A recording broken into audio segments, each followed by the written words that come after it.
पाहिजे किंवा ज्या मार्गाने मागितलं पाहिजे तिथं जात नाही साहेब. तुम्ही. कोर्टात जाण्यासाठी माझ्याकडे त्यांचा पत्रपाल एकटी यस किंवा नो, त्यांनी नाही दिलं तरी चालेल साहेब.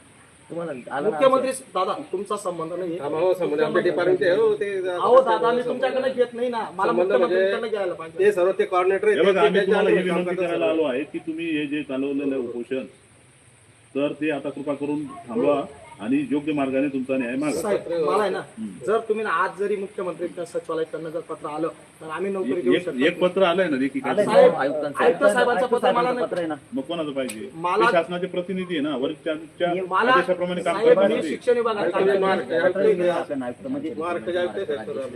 साहेब मी शिक्षण विभागात काम केलं. IAS अधिकाऱ्यांचं पत्र आहे. IAS अधिकारी तो माझ्या डिपार्टमेंट साठी नाही साहेब, ते मुदत वाढू शकत नाही.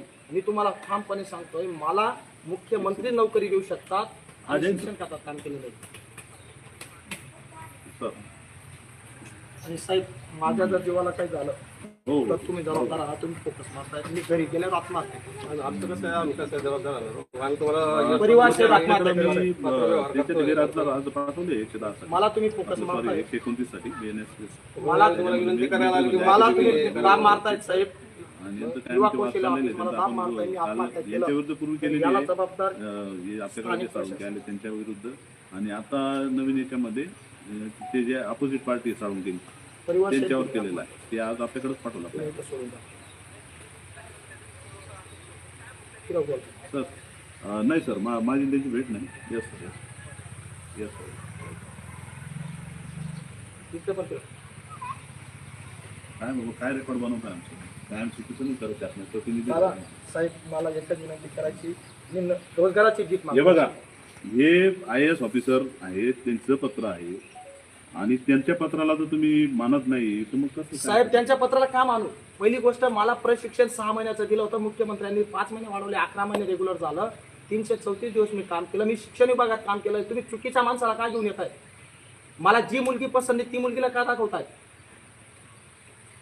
लग्न ज्याच्याशी करायचं त्याच्याशी त्याला सरळ दाखवा याच्या मला. भाषेत बोलावं तुम्ही. असे आडवे तिरवे कानेतिरपे शब्द वापरू नका. दादा, मी कामाला तुम्हाला- करू नका. मी एकच तुमचं विनंती जे आहे करतोय. प्रशासनिक पद्धतीने तुमचं काय न्याय मागा.